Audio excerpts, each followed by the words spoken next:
ha sido un deleite poder estar en la compañía de sus muchachos, de los jóvenes. Siempre disfruto mucho cuando estoy con los jóvenes porque son muy abiertos, muy dispuestos, y me da mucho gusto siempre convivir con los muchachos.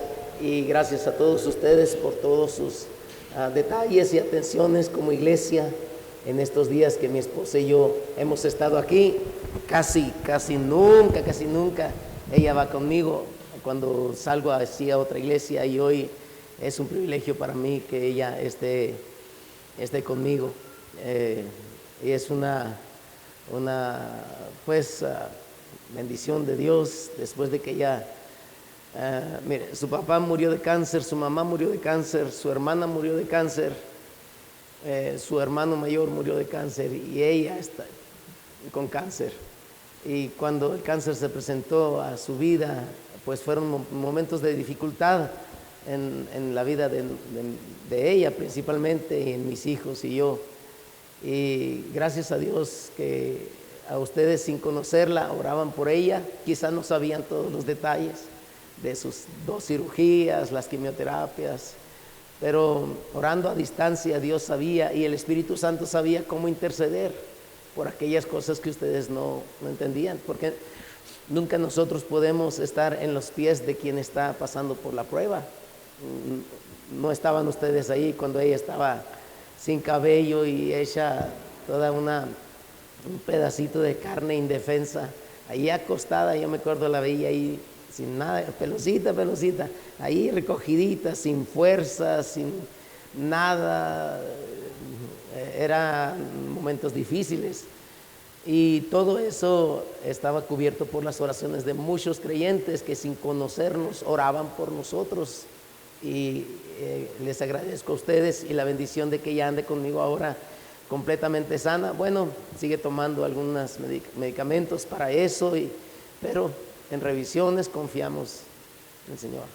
Así que el que ella esté así de fuerte como la ven, de firme, de lista, y es una respuesta a sus oraciones, y gracias por la bendición de poder traerla conmigo. Dios les bendiga mucho grandemente por eso, al pastor, su esposa, y las finas atenciones que tienen ellos y sus hijos para con nosotros. Muchas gracias. Y bueno, la cocina de la hermana pues siempre nos ha deleitado, y muchas gracias por ofrecernos todo eso, y a todos los hermanos que nos han invitado. Y gracias, hermanos, por todo eso. A nombre de la iglesia, de mis hijos y de nosotros dos, muchas gracias. Esperamos haber sido una bendición para ustedes en estos días. Bueno, hoy quiero hablarles de los hijos. No estoy seguro si voy a terminar todo el tema y agotar todo lo que traigo de los hijos, pero voy a empezar, y quisiera hablar un poquito acerca del carácter de los hijos y de la responsabilidad que como padres tenemos de instruir a los niños pequeños. Así que vamos a ir a la escritura en esta mañana, y nuestra primera sesión en esta mañana tiene que ver con los hijos. Y vamos a abrir la Biblia para introducirnos en Proverbios capítulo 22, Proverbios capítulo 22, versículo 6. Proverbios 22, 6.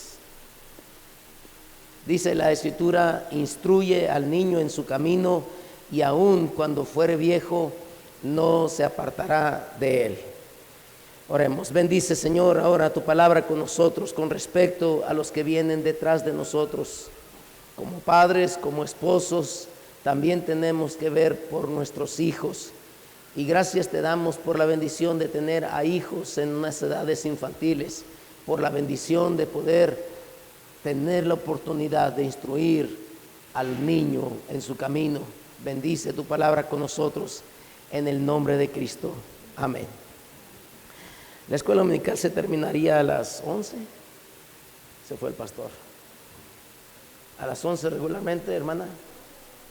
11 y cuarto. Así es.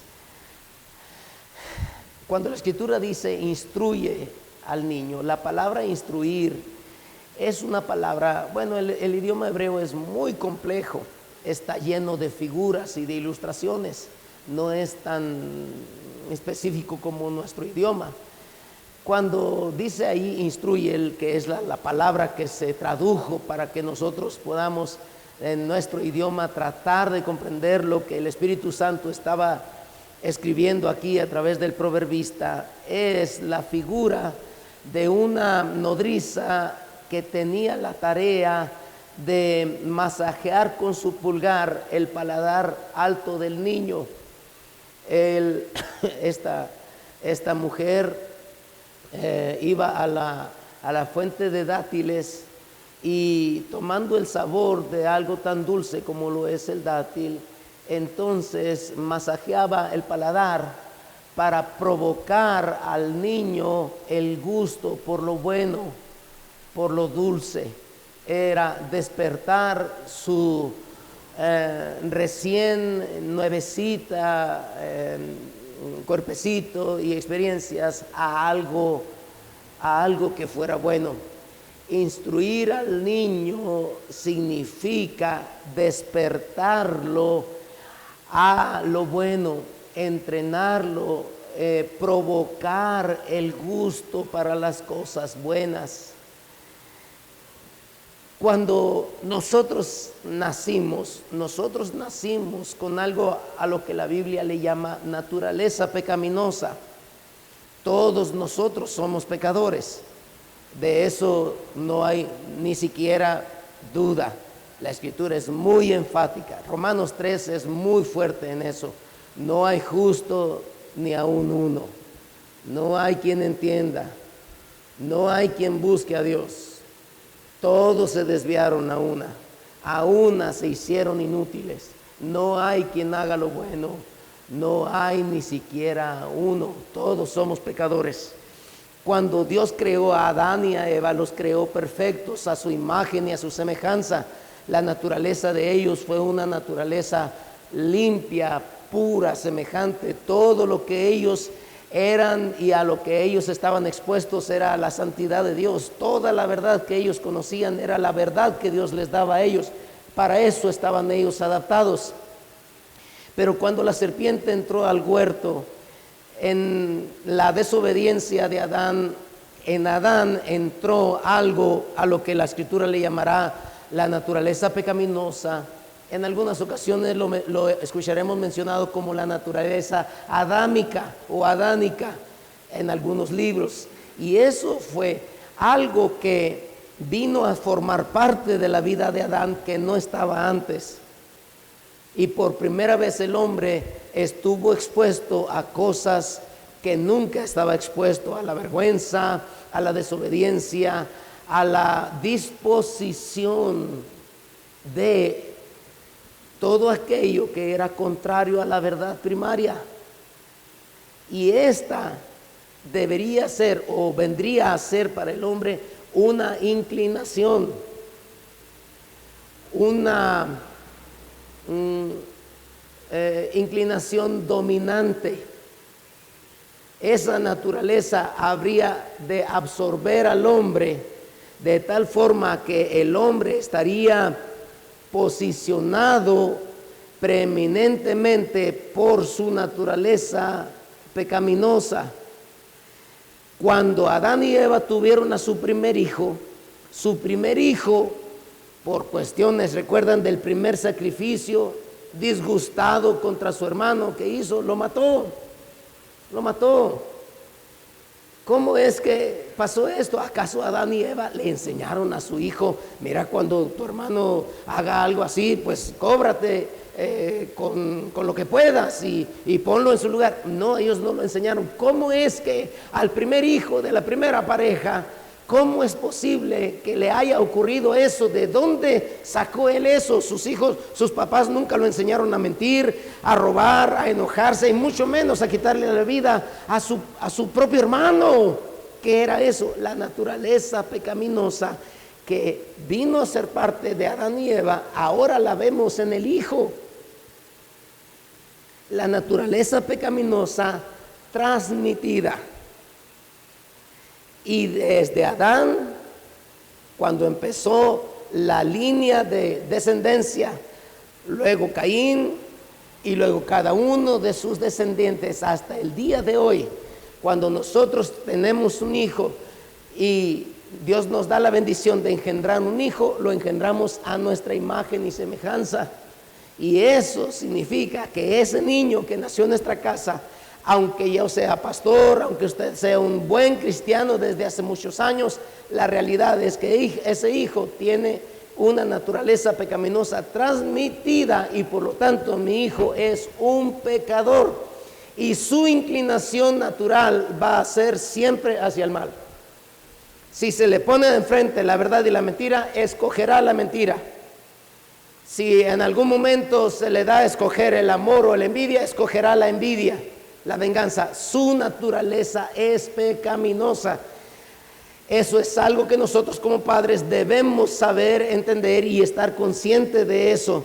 Nuestros hijos heredan de nosotros la naturaleza pecaminosa.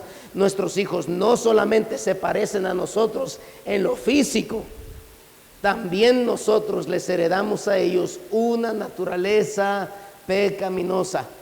Esa es la conciencia del salmista David cuando en el Salmo 51 dijo: en pecado me concibió mi madre.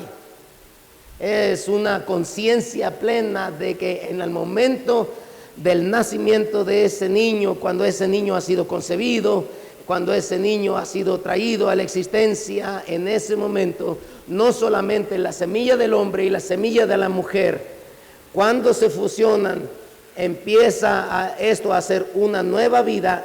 No solamente viene en esto incluido el carácter físico y aún los rasgos de temperamento, allí viene incluida también la naturaleza pecaminosa. Nosotros le transmitimos a nuestros hijos la naturaleza pecaminosa. No se trata de si mi hijo me va a salir bueno o malo. No, nuestros hijos vienen malos. Su naturaleza es pecaminosa. De allí la tarea de los padres que Dios nos ha dado, de instruir al niño, de despertar en ese niño su gusto por las cosas que son buenas. Esa es la tarea de nosotros, instruir a nuestros niños en ese camino, en el camino de Dios. Y para esto es que nosotros como cristianos tenemos un grande recurso, y esto es la iglesia. Es en la iglesia donde nosotros como hogares tenemos todo el apoyo para poder instruir a nuestros niños y despertarlos y entrenarlos en el gusto por las cosas buenas. Si a nuestros niños nosotros los instruimos en las cosas bajas, nuestros niños no van a batallar en eso. Les enseñamos la mentira, serán los mejores mentirosos habidos y por haber. Les enseñamos a robar, ellos se van a sentir gozosos y orgullosos de cómo robaron, de cómo mintieron, de cómo ganaron la pelea, de cómo burlaron la autoridad. Estarán en su ambiente porque son pecadores. Por eso instruir a los hijos en las cosas correctas, en despertar su gusto por lo bueno, allí es donde se presenta una tarea que no será fácil. Para un hijo que nace pecador, es fácil instruirlo en las cosas malas. No es difícil enseñarle las cosas malas. Él está predispuesto a eso, está inclinado a eso. Así será nuestro hijo. Pero cuando nosotros entendemos la responsabilidad de Dios que tenemos de instruir a nuestros hijos, allí nos vamos a encontrar con una resistencia. Nuestros hijos no van a obedecernos con gusto, van a tener que ser entrenados a obedecer. Nuestros hijos no van a ser amables nomás porque sí, vamos a tener que enseñarles pacientemente y despertarles como la nodriza instruía al pequeño a lo bueno, a las cosas que son correctas, a las cosas que son loables dentro de su corazón. Esa es la tarea de nosotros como padres cristianos, y es ahí donde nosotros tenemos la bendición de ser congregados en la iglesia. Es en la iglesia donde nosotros vamos a encontrar todo lo que sea necesario para que nuestros hijos vean palpablemente lo que nosotros les estamos tratando de instruir. Nosotros les instruimos hacia la verdad. En la iglesia van a conocer la verdad. Nosotros les vamos a instruir acerca de la obediencia. En la iglesia van a tener la oportunidad de ver lo que es obedecer al Padre de los Espíritus. Nosotros somos como padres la primera presentación para los hijos acerca de lo que es Dios. Todo lo que nosotros les digamos a nuestros hijos es precisamente la expresión del carácter de Dios. Eso tiene que ser representado en las vidas, y esto se representa en las vidas de nuestros hermanos en la iglesia. Vamos a hablar un poquito de eso en la siguiente hora. Pero cuando el Señor Jesucristo tomaba a los niños y los sentaba en sus piernas y los bendecía, y decía: dejad a los niños venir a mí y no se los impidáis, porque de ellos es el reino de los cielos. Cuando el Señor veía a los pequeños, no solamente en edad, sino a los pequeños en espíritu, el Señor dijo: más le vale a un hombre que le cuelguen de su cuello una piedra de molino y lo echen al fondo del mar, que ser tropiezo a uno de estos pequeños. Qué delicada es la tarea de la iglesia cuando viene a congregarse, de ser la presentación fiel y digna de lo que cada hogar está enseñando en sus casas. Es allí la importancia de que nosotros tengamos muy en mente la responsabilidad que tenemos cuando estamos en la iglesia. Los que somos padres, los que somos hombres, las que son madres y mujeres, los jóvenes, las señoritas, todo eso es una representación viva de las enseñanzas que los padres estamos tratando de infundirles a nuestros hijos pequeños. Ellos no tienen por qué ser mejores en obedientes, en obediencia, en disciplinas, en exigencias, mejores que lo que son los hermanos de la iglesia. No, los hermanos de la iglesia son el ejemplo de lo que se les pide a los niños. Bueno, ellos están en formación, por lo tanto hay que pedirles que se estén quietos, hay que pedirles que no se estén riendo de eso, que no se duerman, hay que decirles que deben cuidar su Biblia, que no la traigan allí arrastrando, que la conserven bien. Hay que enseñarles que cierren sus ojos en la oración, que se dirijan a Dios y Padre con todo respeto, que se quiten su cachucha para orar, que antes de probar, están en formación. Pero no porque están en formación significa que vamos a ser más estrictos con ellos que lo que somos con nosotros mismos. Porque nosotros somos la certificación de lo que les estamos enseñando a ellos. En la tarea un tanto difícil, no sé, a veces es un tanto compleja de tener que enseñarles a nuestros hijos, porque ¿qué padre es perfecto? ¿Quién de nosotros es el modelo perfecto de obediencia, de amor, de perdón? ¿Quién de nosotros como padres se puede calificar como el padre perfecto? Sin embargo, a mi hijo le tengo que enseñar que debe perdonar a su hermano, sabiendo que a veces yo no tengo el carácter para perdonar a mi esposo o esposa. ¿Quién de nosotros se considera un padre perfecto? En esa tarea delicada, que como quiera que sea es nuestra responsabilidad, le damos gracias a Dios porque vamos a la iglesia y llevamos a nuestros niños, porque toda la congregación en la iglesia será un respaldo de todo aquello que como hogar yo necesito, porque yo sé que como padre no tengo todo el carácter de ser quien debo de ser. Así que traemos a la iglesia a nuestros hijos, y gracias a Dios que los enviamos a sus clases, y allí estará un hombre o una mujer cristianos que le enseñarán lo mismo que yo les estoy enseñando en la casa, que su maestra será una mujer que ora, y que cuando ora al Señor, ora con ese carácter con el que yo les he enseñado a mis hijos que se debe de orar. Cuando ella usa la palabra de Dios, la usa de una manera en la que yo sé que les he enseñado a mis hijos que deben usarla. Allí están los hermanos, allí están los que están en la puerta, los que dirigen, todo eso es un refuerzo sólido en la tarea difícil de educar a nuestros hijos en la verdad, porque nosotros como padres no somos suficientes para muchísimas cosas. Gracias a Dios por la iglesia. En esta tarea nosotros tenemos también el oficio sagrado de tener que enseñar a nuestros hijos a obedecer. Efesios 6 dice: hijos, obedeced en el Señor a vuestros padres. La palabra obediencia ahí en Efesios 6, ahora es el idioma griego, también es muy gráfico, muy puntual. Se ha traducido la palabra como obedecer, pero no todas las veces que la Escritura en el Nuevo Testamento usa la palabra obediencia, usa es la traducción de esa palabra tan específica en Efesios 6. La palabra que se usa y se tradujo como obedecer es una mezcla de dos palabras, es la fusión de dos palabras.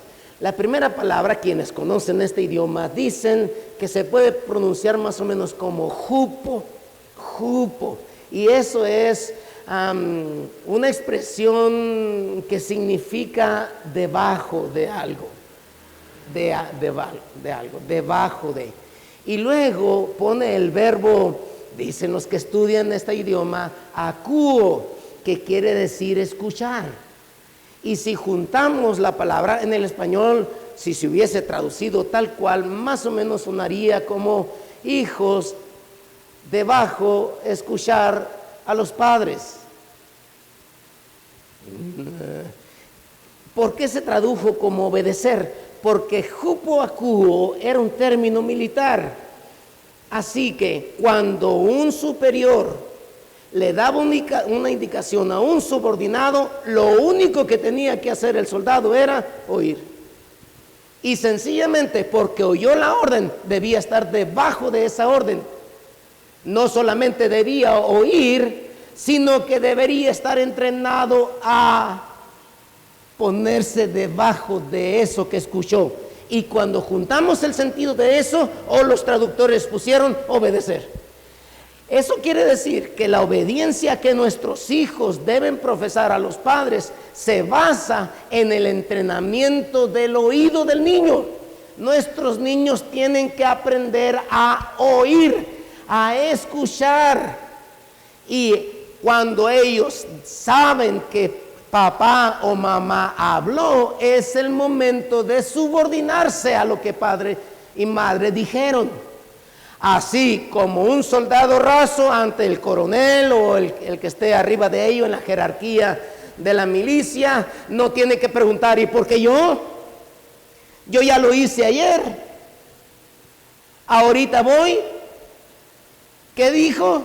Oh, cuidado, que el soldado dijo: ¿qué dijo, general o coronel? Cuidado. Ahorita voy. No, estoy haciendo esto, ahorita voy. No. De ese carácter, la palabra de Dios escogió ese jupo akuo. Los hijos deben obedecer a los padres como un militar debajo de una autoridad, o tendría que obedecer a su superior. Pero para eso, los niños tienen que ser entrenados en esa tarea. Los niños deben aprender a escuchar en el espíritu de obediencia. ¿Sabían ustedes que los padres nunca les tenemos que gritar a los hijos? Bueno, ¿por qué? Porque se van a acomplejar y pobres niños se van a traumar. No, la razón por la que los padres no les gritamos a los hijos es porque los entrenamos a oír. Y un padre debe poder decirle al hijo: hijo, junta tus juguetes. Y el niño debe obedecer sin que el padre o mamá se exalte. Pero como no entrenamos su oído, le decimos: hijo, junta los juguetes. Y el niño dice: Sí, ahorita ya mero termino de armar la torre. Y se va uno. Escuchó y no obedeció. Y nosotros no hicimos nada. Damos la vuelta con la carga de ropa. Hijo, te dije que juntar los juguetes. Mira nada más, ándale muchacho. Ma, ahorita voy, hombre, ya casi termino. No hicimos nada. Ya escuchó, no obedeció y no hicimos nada. Volvemos a pasar. Y ahora hay un tiradero de eso y entonces se enoja la mamá. Y es entonces que le grita. Ya te dije. Y es entonces que usará términos como orejas de, cabeza de, nariz de qué. Y lo va a ofender y lo va a humillar. ¿Por qué? Porque ese niño no hizo lo que yo quería que hiciera. Así que ya te dije, orejas de no sé qué, y vete por allá, lárgate por allá, y lo agarre de la oreja. Mira, junta y este. No hemos entrenado su oído. Por eso tenemos que jalarle las orejas. Y esa no es la tarea de un padre. La tarea de un padre es educar a un niño a obedecer. Si la pelota se va para la calle y el niño va detrás de esa pelota, nosotros tendríamos que haber enseñado a ese niño a obedecer a la primera vez. No a la segunda, no a la tercera. No, nosotros no le decimos al hijo, ve a lavarte las manos porque vamos a comer. 1, 2, 2:30 y ahí va el niño. ¿Por qué? Porque el niño va a probar a su padre, a ver hasta cuándo está en serio. A la 1 no, a las 2 no, a las 3 sí, y antes de las 3 el hijo corre. Si nosotros le dijimos al niño junta los juguetes y no los juntó, la segunda vez no los juntó, él sabe que para la tercera va a venir y va a decir entonces él va a obedecer. Si instruimos así a nuestros hijos y se le va la pelota a la calle y nosotros estamos viendo lo que él no ve, él está chico y a él le interesa su pelota, su única visión es la pelota, pero nosotros vemos que viene el carro ahí, el automóvil. Si mi hijo sigue en esa trayectoria, A más B igual a C, mi hijo va a terminar abajo del carro. Así que más vale que yo le haya enseñado a mi hijo a obedecer a la primera vez para decirle detente, porque si le he enseñado hasta la tercera vez y con orejas de no sé qué, más vale que me apure porque el carro viene así, hijo detente, te dije con orejas de que para entonces el niño ya está atropellado. No les hemos enseñado obediencia y eso es algo a lo que el hijo tiene que ser entrenado. Los hijos tienen que ser entrenados y esa es una tarea que entre más temprano se inicie será mejor. Entre más pequeños sean nuestros hijos va a ser mejor. Al niño se le debe instruir en esa bendita tarea. Es para nosotros un descanso y una bendición poder entrenar al niño cuando está pequeño. Nada más que como está muy chiquito, a veces nos gana la ternura. Y está llorando, no está mojado, ya comió, no trae ningún animalito que le esté picando la piernita, nada, nada más está llorando. ¿Por qué? Porque sí.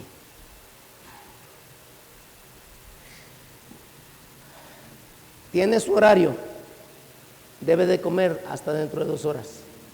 Pero no, él quiere comer a la hora. Y es hora de dormir y él no quiere dormir. Ese niño necesita ser entrenado. Pero cuando ese niño entra en la casa, lo primero que ese niño, y en algunas ocasiones lo primero que vamos a ver en ellos es que llegó para hacer su voluntad. Y ahí estamos los padres desvelados, porque el niño no quiere dormir cuando es noche. Ahí está el niño privado. No tiene nada, nada más quiere la leche ya, ahorita. Es el momento de entrenar a ese niño que debe hacer las cosas cuando yo le digo, no cuando él quiere. Está muy chiquito, pero bájale el pañal y dele unos 2 nalgaditas, que él sepa que no se va a hacer su voluntad. Llegó a la casa a ser entrenado para oír mi voz. Está muy chiquito, tiene apenas 3 años y le dio una bofetada a su maestra. Bueno, es que lo provocó. Se le quedó viendo, como los Rottweiler, ¿no? Si los ves de lejos, se le quedó viendo, pues el niño no sabía qué hacer y le pegó. Pobrecito mi niño, ándele pues. No enseña a ese niño lo que debe aprender a los 2 años, a los 3 años, a los 5 años. Cuidado, porque ese niño va para ser un delincuente. Si no le enseñamos a obedecer y ajustarse a la autoridad, y de eso nosotros como padres somos responsables. Usted escoge, le da 2 nalgaditas ahorita, o le va a tener que dar con el cable de la luz que encontró. Y para cuando use el cable, el muchacho le va a decir, dale, es todo, pa, dale. Tan duros, duros.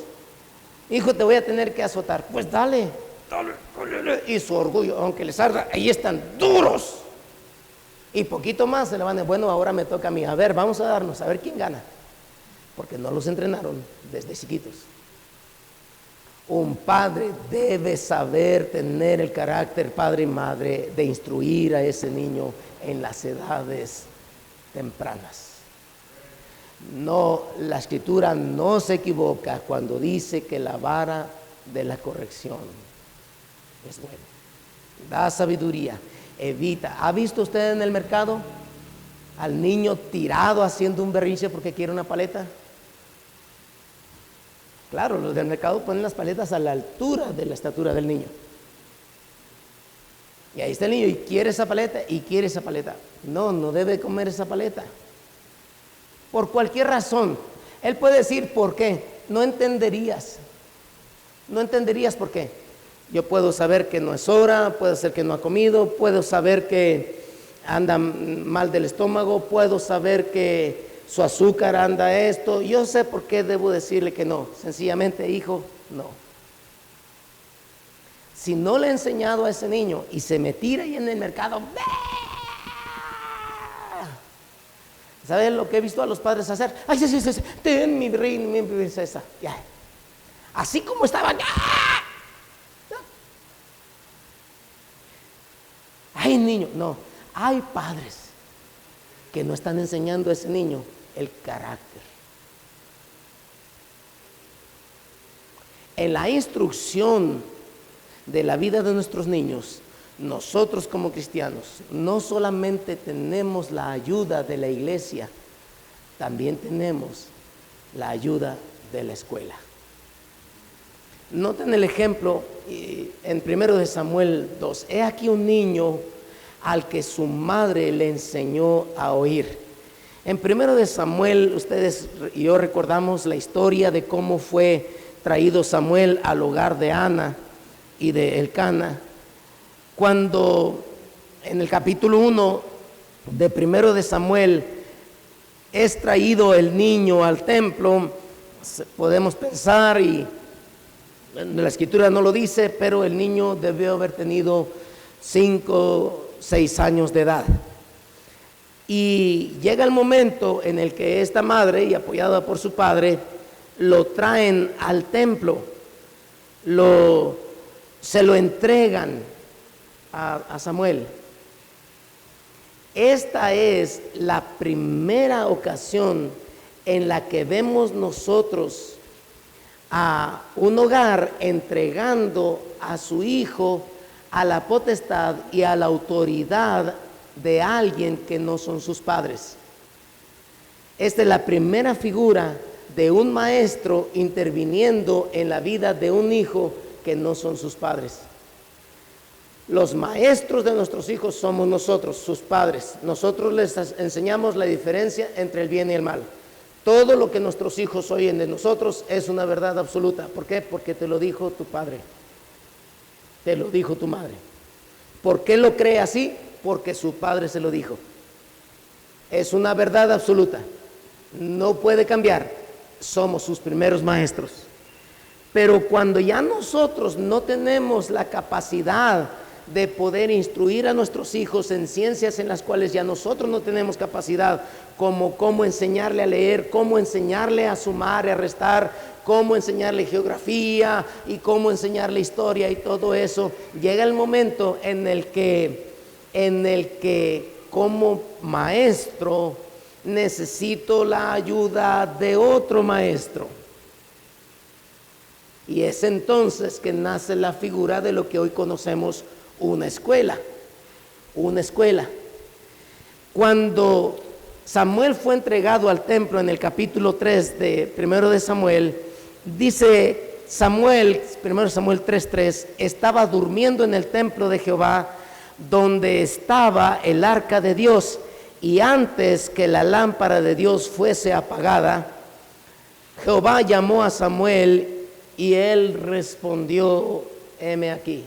Y conocemos la historia.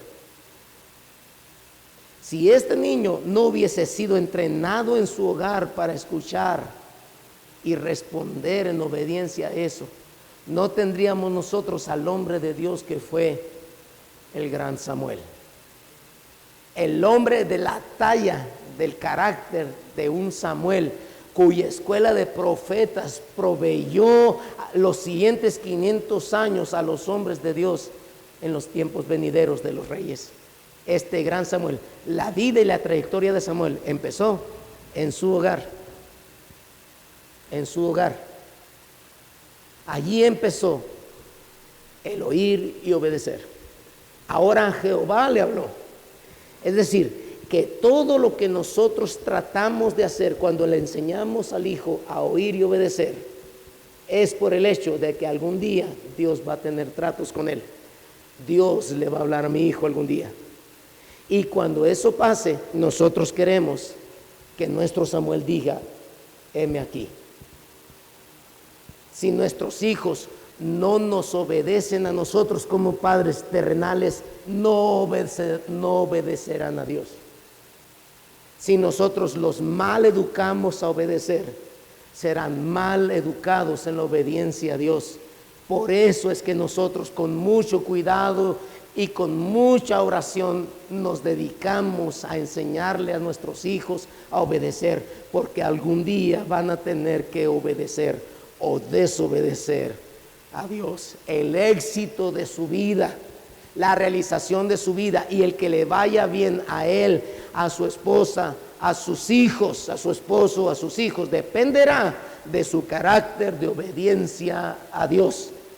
Por eso, como somos su primer enfrentamiento a la figura de la verdad ante su naturaleza pecaminosa, el enseñarles a obedecer la verdad, aunque no siempre les guste la verdad, aunque no siempre tengan ganas de obedecer la verdad, aunque se les haga difícil obedecer la verdad, aunque su inclinación no sea hacia eso, el entrenamiento para escuchar y obedecer será un arte de cada padre y madre de familia para que este niño obedezca a Dios el día de mañana.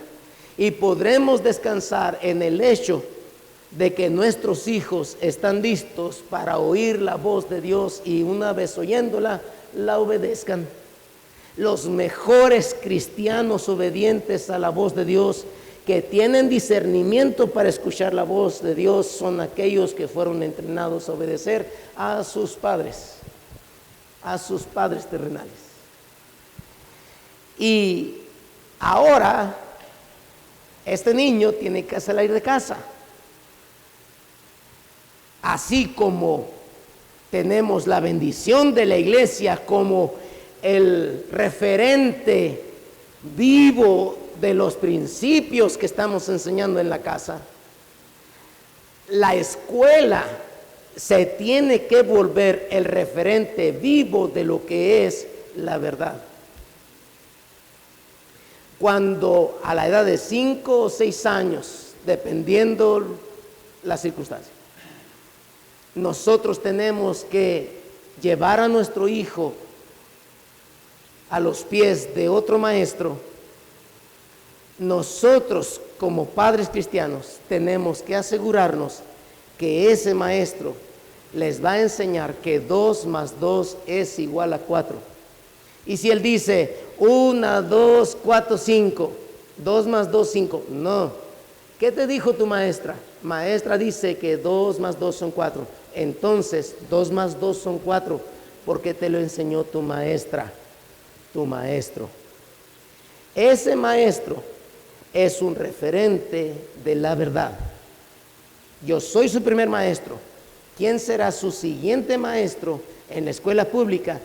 Yo espero que ese maestro sea aquel que va a respaldar toda la verdad que yo le he enseñado a ese niño durante sus primeros 5 años de vida. Así que esta es la situación. Cuando el gobierno se ha adjudicado los derechos de la educación de nuestros hijos, lo ha hecho por las razones que lo haya hecho, y entonces se ha adjudicado a sí mismo el derecho de decidir quién va a ser el maestro de nuestros hijos, qué material con qué material va a ser enseñado mi hijo y qué clase de verdades aprenderá mi hijo. ¿Por qué? Porque el gobierno va a pagar los edificios, va a pagar los libros, va a pagar los maestros, el agua, la luz, las oficinas, todo lo que haga andar a la escuela. Por lo tanto, el Estado tiene el derecho de decir si ese maestro es aquel al que le corresponde toda la autoridad de maestro para enseñar a nuestros hijos. Y no tenemos problemas con eso. Estamos agradecidos con el Estado por todo lo que provee, porque nos da garantías a nosotros, y una de las garantías es educación. Y nuestro país tiene educación pública. Pero cuando estamos en la tarea sagrada de ser un hogar cristiano, mi pregunta como padre es, si ese maestro que escogió la secretaría es el maestro que yo quiero para mi hijo. Si yo tuviera la oportunidad de sentarme con ese maestro y decirle, muy bien, tú vas a ser el maestro de mi hijo. Maestro fulano, maestra fulana. ¿Usted es cristiano? ¿A qué iglesia asistes? ¿Vas todos los domingos a la iglesia? ¿Lees tu Biblia todos los días? ¿Tú crees que Cristo es Dios? ¿Tú crees que la Biblia es la palabra de Dios? ¿Tú crees que Dios nos creó y no que somos el producto de la evolución? Muy bien, si este resulta ser un maestro cristiano, temeroso de Dios, fiel en su congregación, de buen testimonio, entonces yo diría a mi hijo, hijo, ven, este es tu maestro. Hijo, todo lo que él te diga es verdad. Yo nunca voy a entrar en la distorsionada realidad de contrarrestar las verdades que el maestro de mi hijo le está enseñando a él. Porque si yo entro en esa distorsión, entonces estoy quebrantando un principio, se llama principio de autoridad. Y si yo le digo a mi hijo, este es tu maestro, pero no creas todo lo que dice, entonces el hijo va a decir, bueno, ¿y cuándo va a ser mi maestro y cuándo no? A veces sí es verdad, a veces no es verdad lo que mi maestro me dice. ¿De qué depende la verdad? Entonces la verdad no es absoluta. Entonces la verdad es circunstancial. Entonces la verdad depende de algunos cuantos factores. ¿Qué problema estoy yo presentando a la vida de mis niños cuando les entrego en las manos de un maestro que no es la persona en la que un padre y una madre cristianos pueden confiarle la autoridad moral, espiritual y académica de mis hijos.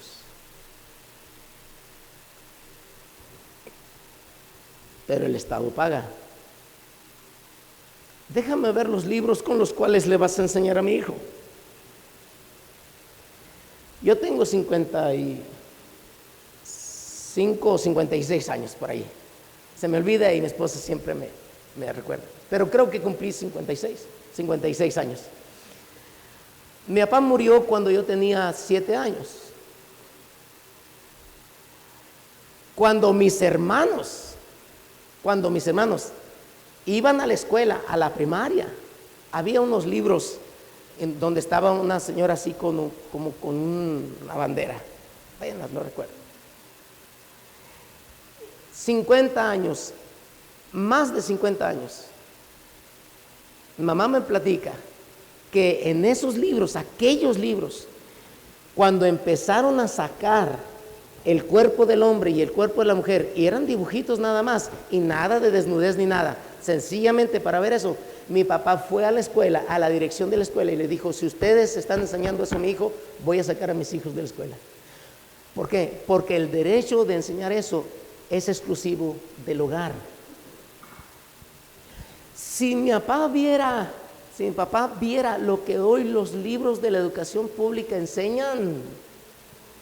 A mí en la secundaria yo tenía un maestro que nos enseñaba, la clase se llamaba educación sexual, así, secundaria, hace 30 años de eso, y entraba el maestro y nos enseñaba, poco de lo que recuerdo del maestro, nos enseñaba, por ejemplo, cuáles eran las partes más sensibles del cuerpo de una mujer al momento en la secundaria, públicamente. ¡Qué desgracia! Hace 30 años de eso. ¿Qué les están enseñando a nuestros hijos, los maestros de la educación pública? Lo que el Estado les enseña. Y nosotros como padres, nada más porque el Estado paga, porque el Estado construye, porque el Estado paga la luz, los maestros, los libros y todo eso, nos hemos nosotros conformado. Nos hemos nosotros sencillamente ajustado al hecho de que no hay nada que hacer y de que ni modo, así son las cosas. Así que nuestros hijos van a la escuela, desde el lunes hasta el viernes, les enseñan sexualidad, el derecho de ser hombre, el derecho de ser mujer, se les enseña que la prioridad de su vida es ser alguien que pueda servir al Estado, un buen ciudadano. Se les enseña que el dinero es el Señor, que deben ser alguien en la vida, se les instruye sobre eso. Nunca se les habla de Dios, nunca se les habla de la vida espiritual, nunca se les habla del pecado, de su relación con Dios. Es más, ni siquiera Dios nos creó, fuimos el producto de una evolución de hace miles de millones de años. Cosas absurdas. Y vienen a la iglesia el domingo y el pastor dice: Dios nos creó y eres responsable delante de Dios de tus acciones. Y el niño dice: no, que venimos del chango. Amá, ¿tú qué dices?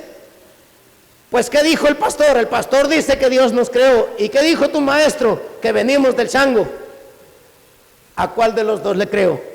Y ustedes saben que nosotros desde cuando somos niños sabemos cuándo nos conviene creer una cosa y cuándo nos conviene creer otra cosa. ¿Cómo no? Cuando nos conviene, mi pastor dijo. Cuando nos conviene, mi maestra dijo. ¿Quién tiene la culpa de esa confusión que está habiendo hoy en día? Los padres, que no hemos tenido la carga de lo fuerte que se está sobreviniendo en la vida de nuestros hijos y de nuestras hijas cuando llega la hora de entregarlos en las manos de un maestro que no somos los padres.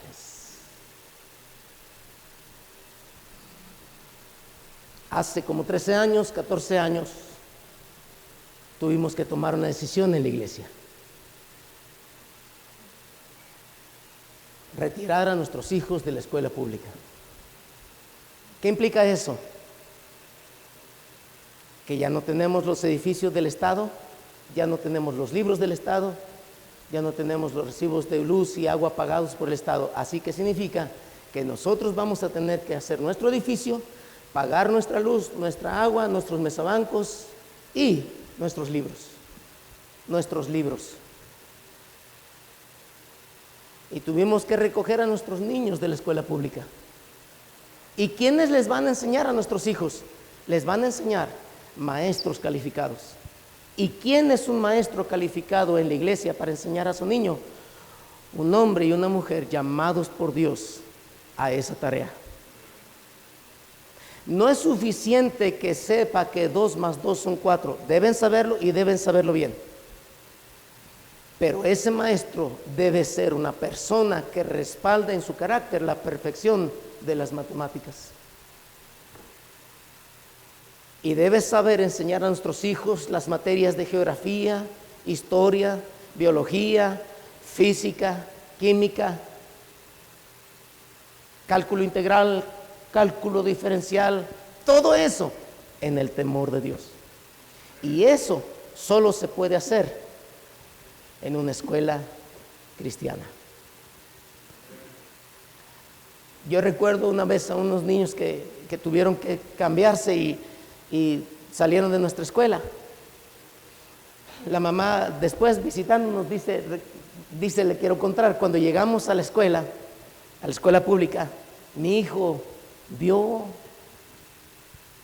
y me preguntó, mamá, ¿y aquí dónde está el pastor? No, mi hijo, en esta escuela no hay pastor, hay director. Ma, ¿y quién va a hablar con nosotros cuando no estemos haciendo lo correcto, cuando no estemos teniendo buenas calificaciones, cuando tengamos que orar por una necesidad? ¿Quién va a hablar con nosotros si aquí no hay pastor?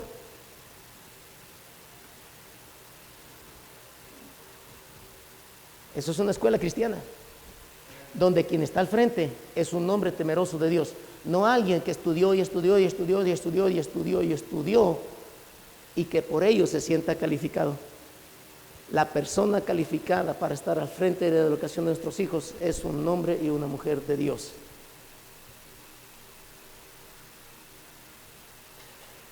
Dios nunca ha esperado que quienes no tienen temor de Dios sean los que instruyan a nuestros hijos en la ciencia de la vida. Por eso nuestros hijos crecen, se van a la universidad y los perdemos.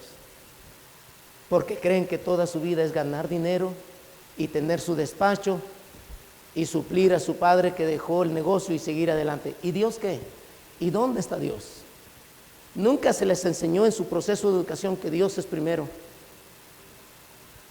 Nunca se les enseñó eso, porque nunca estuvieron expuestos a un maestro cristiano. El más grande valor de la escuela cristiana, y hablo de la escuela de nosotros, es que nuestros maestros son llamados por Dios a ese ministerio. La educación cristiana es un ministerio de la iglesia local. Así que lo que el niño escucha en la casa, lo escucha en la iglesia y lo escucha en la iglesia, en la escuela. No hay verdades encontradas entre el hogar, la iglesia y la escuela.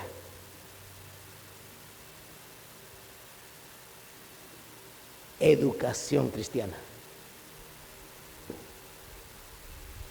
No estamos listos para eso en México, pero ya debiéramos estarlo. Porque no estamos acostumbrados a pagar por la educación de nuestros hijos. No estamos acostumbrados a pagar un precio por educar a nuestros hijos. Queremos que todo se nos dé gratis. Y una de las dificultades, entre varias, de abrir una escuela cristiana es tener que pagar una colegiatura para sostener a los maestros. ¿Por qué? Porque nos resistimos, como siempre se nos ha regalado todo eso. Está bien, ¿a costa de qué? A costa de que yo no pueda decidir quién es el maestro de mi hijo. Y soy el padre responsable de ese hijo. Yo soy el responsable de la educación de ese hijo, no su maestra. Así que más me vale a mí asegurarme de quién es el maestro de mi hijo. y quiero verlo en la iglesia, y quiero verlo consagrado, y quiero verlo obediente. Quiero que mi hijo sepa que lo que le enseño en la iglesia, en la casa, lo que ve en la iglesia, también lo respalda su maestra. Su maestra es una buena cristiana. Su maestro no es divorciado, no es homosexual, no anda con sus modas de aquí para allá. Es un referente de lo que yo quiero para mi hijo en casa, en la iglesia, ahora en su escuela. Y con eso, hermano, cerramos un círculo en este mundo tan lastimado en el que vivimos. ¿Ya se dio cuenta en qué mundo estamos viviendo? ¿Ya se dio cuenta en dónde estamos viviendo ahora que son las vísperas de la venida de Cristo? Mire cómo está el mundo, en política, en economía, en conciencia social. Mire cómo está en cuanto a la nueva moralidad que se está predicando ahora en las calles. Mire cómo está este mundo, y la venida de Cristo está a la vuelta de la esquina. Y los padres cristianos no nos hemos levantado y estado dispuestos a pagar los precios que demande la educación cristiana de nuestros hijos. ¿Yo estoy en contra de la escuela pública? Sí. ¿Y que yo creo que ningún cristiano debiera tener a sus hijos en la escuela pública? Sí. Un cristiano no puede tener delante de Dios excusa de la educación de sus hijos, nada más porque su maestro no era cristiano. Bueno, y vamos a una iglesia, a una escuela de paga donde se cobra una buena colegiatura. Ni allí, ni siquiera allí vamos a tener oportunidad de escoger quién. ¿Por qué? Porque es su maestro y yo se lo entregué. Y yo no puedo ir y atravesarme entre su maestro y su alumno y decir, no, eso quebranta un principio. Es tu maestro y todo lo que tu maestro diga será verdad para tu vida. Qué delicado asunto. Y aunque yo esté pagando por una educación secular, yo refreno el derecho y la autoridad y la cobertura de qué le estarán enseñando a mi niño o a mi niña. Y qué carácter espiritual y moral tiene ese maestro o esa maestra. ¿Qué es cristiano? Bueno, hoy cualquiera es cristiano. Hoy cualquiera se dice ser cristiano, pero yo no conozco su iglesia, yo no conozco las convicciones de su pastor, yo no sé cuándo se entregó a Cristo, si se ha bautizado, si es fiel, si tiene un ministerio en su escuela. Yo no sé de eso y no me importa porque no tengo injerencia en otra congregación. Cada pastor tiene que saber lo que está haciendo sin intervención de nadie más. Por eso es mejor que los maestros sean miembros de mi propia iglesia, porque así cada padre de familia de iglesia sabe quién es su maestro y lo ve. Y si es soltero, lo ve con respecto a sus padres, lo ve en la obediencia de esto, en sus decisiones, y es un grande descanso. Llegar a las puertas del edificio no vamos a tener todos los recursos del Estado, pero eso no es lo más importante. Lo más importante es que se prepare un lugar en el cual mis hijos van a aprender la ciencia de la vida debajo de la cobertura y autoridad de la iglesia y del hogar. Principios como ley, orden, diseño, belleza y propósito se pueden solo lograr en una escuela cristiana. La limpieza, el orden, el tipo de letra. Nuestros niños aprenden a leer y aprenden a leer bien. Y no faltamos a la escuela nada más porque tenemos junta técnica. Es el día de la madre, es el día, pues ¿de qué no hay día ahora? Hay día de la rosa, hay día de las nubes, hay día del perico. Así está el mundo ahora. No hay clase. ¿Por qué? Porque fue día de los pericos. Ah, bueno, a gusto. Y si cayó en viernes, pues hacemos puente. En jueves hacemos puente. Pues ¿cómo no? Ahí están sus niños secundaria, no saben leer. También eso es parte de nuestra responsabilidad como cristianos. ¿Cómo que nuestro hijo no sabe leer? Y si lee sin respetar los puntos de ortografía y los signos de ortografía. ¿Y qué estamos haciendo nosotros? Nuestros hijos deben saber estar educados y bien educados. saber leer bien. ¿Qué tal si el día de mañana Dios los llama a ser un predicador y no saben ni siquiera leer su Biblia? Es un alumno de una escuela cristiana y ahí está, diseñamos su devocional. Antes de entrar a la escuela ya lleva su devocional. Le decimos qué capítulo de la Biblia leer y les hago una serie de preguntas ahí con respecto al capítulo. Los niños han estado en la presencia de Dios porque ahora vienen a la escuela con su uniforme, no andan despeinados. ¿Por qué? Porque es parte de ley, orden, diseño, belleza y propósito. Sus salones están limpios y ordenados, no hay nada fuera de lugar. Todo esto es una representación del carácter de Dios en la vida de nuestros niños. Las maestras no llegan con chanclas, las maestras no llegan despeinadas, son un referente de todo lo bueno y memorable del carácter de Dios. Pero eso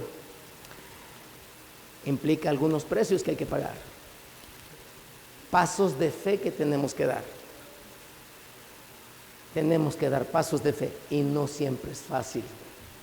No es fácil, no es fácil. Gracias a Dios, certificación, ahorita hay muchos medios para hacerlo. Mis hijos nunca pisaron una escuela pública. Mi hijo estudió en la universidad, los dos en una universidad, y nunca tuvieron un problema con sus certificados. Nosotros nada más queremos al Estado para que el Estado diga, certifico que este alumno tiene educación básica. Pero la verdadera educación se la dimos en la escuela, en la iglesia. Allí aprendió a leer, a escribir, manuscrito, acentos, puntuaciones, historia, geografía, matemáticas. Todo lo que tenía que aprender, lo aprendió bien. El certificado dice que pero no es eso lo que nos interesa. Eso nada más le sirve para cuando pide empleo y trabajo, necesita que alguien diga que así fue. Está bien, gracias a Dios, por ahora todavía tenemos al Estado dispuesto a certificar. Y Dios nos dará su gracia, porque no siempre vamos a tener esa ventana. Y cuando esa ventana se cierre y tengamos que enviar a nuestros hijos a ser adoctrinados, como es lo que yo creo que viene, aún así la iglesia tendrá que ser militante y dispuesta para tomar decisiones. Porque nuestros hijos no son hijos del Estado, son hijos de mi hogar y le pertenecen al Señor. Y gracias a Dios tengo una iglesia que respalda todo lo que yo creo, y ojalá algún día tengamos una escuela que respalde lo que la iglesia y el hogar enseñan. Ojalá. Hay que pagar costos económicos, hay que pagar costos de decisiones de fe, pero yo les digo, con el favor de Dios, esto es posible. Esto es posible. No estamos educados para eso y no estamos expertos en eso. Pero con el favor y la ayuda y la gracia de Dios, ojalá que algún día, cada vez más nosotros como cristianos, podamos tener la confianza y dar un paso de fe y decir, no más, mi hijo no va a la escuela pública.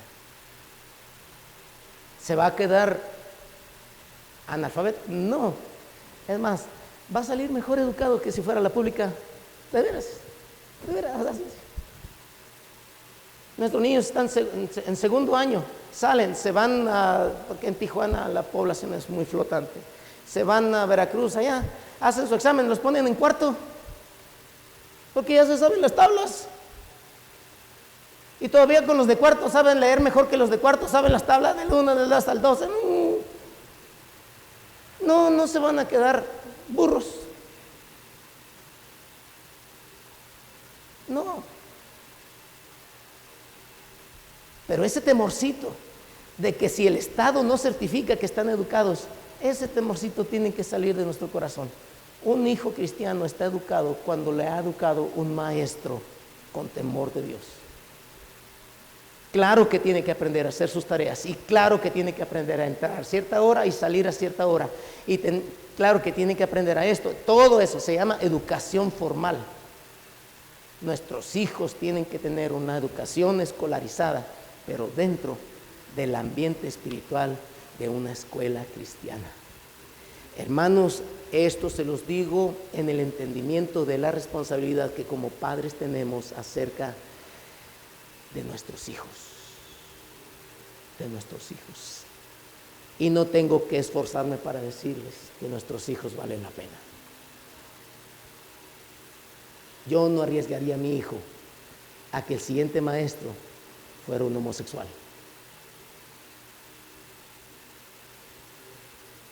Yo no arriesgaría a mi hijo a que su siguiente maestro fuera un divorciado y vuelto a casar 3 veces y que lo diga con orgullo.